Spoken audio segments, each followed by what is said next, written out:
Eh bien bonjour à tous, aujourd'hui je vais vous lire une histoire sur le thème du dragon et également une histoire qui est sur un thème cher à la bibliothèque, le respect de la différence. Donc pour ça, je vous ai sorti de nos collections un super dragon. Timinus et Frisotti, écrit par Nora Tuilin, illustré par Clément Lefebvre. Au royaume des biscottos, les princes sont grands et costauds. Et au royaume des bigoudis, les princesses ont de longs cheveux blonds.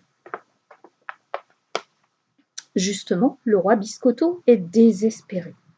Son fils, le prince Timinus, est petit et pas costaud du tout. Le roi Biscotto soupire. Timinus ne réussira jamais à capturer un dragon. Alors, il écrit à Olybrius le magicien et lui commande une potion de super musclette pour Timinus. La reine Bigoudi, elle, est catastrophée. Sa fille, la princesse Frisotti, n'est pas blonde et elle a les cheveux frisés et tout ébouriffé et tout roux. La reine Bigoudi soupire. Frisotti ne réussira jamais à épouser un prince. Alors, elle commande à Olybrius une potion de méga chevelure pour Frisotti. Le lendemain, le roi Biscotto emmène Timinus chez Olybrius le magicien. Olybrius tend un flacon bleu au roi Biscotto. La potion de super musclette est prête, sire. Bois, Timinus, ordonne le roi. Timinus soupire. Il n'a pas très envie de capturer un dragon. Mais il veut faire plaisir à son père, alors il avale la potion. Puis tous deux s'en retournent au château des Biscottos. Un peu plus tard, la reine Bigoudi et Frisotti arrivent chez Olybrius. Le magicien attrape un flacon vert. La potion de méga chevelure est prête, Majesté. Bois, ordonne la reine à sa fille. Tu dois avoir de longs cheveux pour trouver un prince au grand bal ce soir. Frisotti avale la potion en râlant. Le bal des princes, c'est nul. Puis, toutes les deux retournent au palais des Bigoudis. Resté seul dans son laboratoire, Olybrius s'écrie soudain. 1000 chaudrons! J'ai donné la potion de méga chevelure au prince et la super musclette à la princesse. C'est une catastrophe. Au palais des Biscottos, le roi fait sceller un cheval pour Timinus. Voilà Timinus parti direction la caverne du dragon, de l'autre côté du royaume des Bigoudis. Tout à coup, sa tête le gratte. Ce doit être l'effet de la potion, se dit Timinus. Maintenant, peu importe, je suis super costaud. Petit à petit, ses cheveux poussent, mais sous son casque, Timinus ne les voit pas. Bientôt, il arrive devant une grande caverne. C'est un endroit sombre, plein de pierres et de rochers pointus. Là, de terribles ronflements de dragons résonnent. Timinus descend de cheval, il saisit son épée et avance dans la caverne. Mais soudain, bang!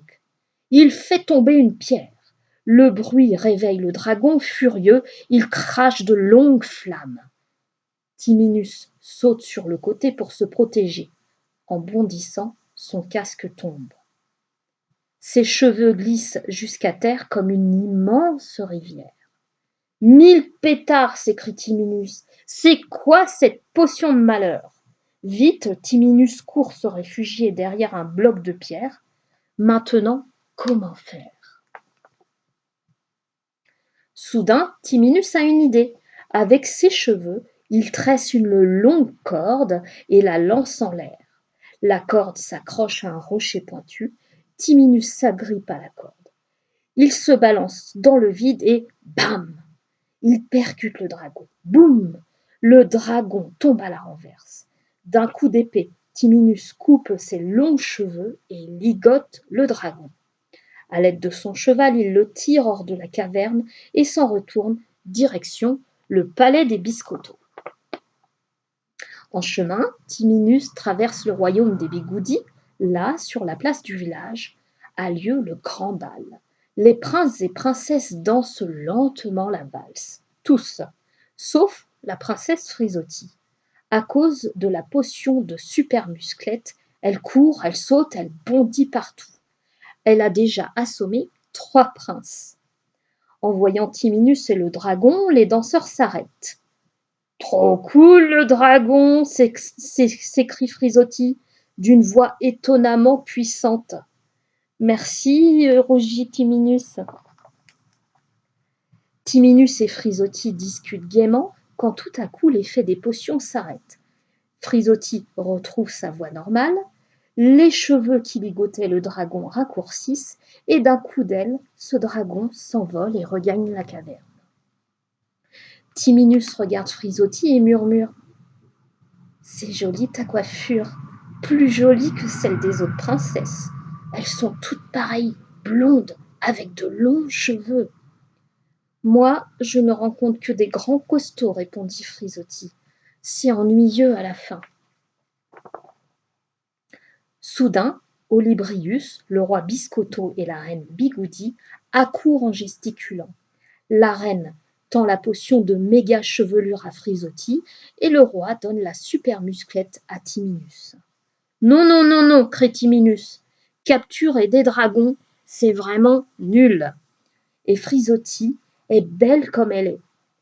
Et Timinus me plaît comme il est, déclare Frisotti.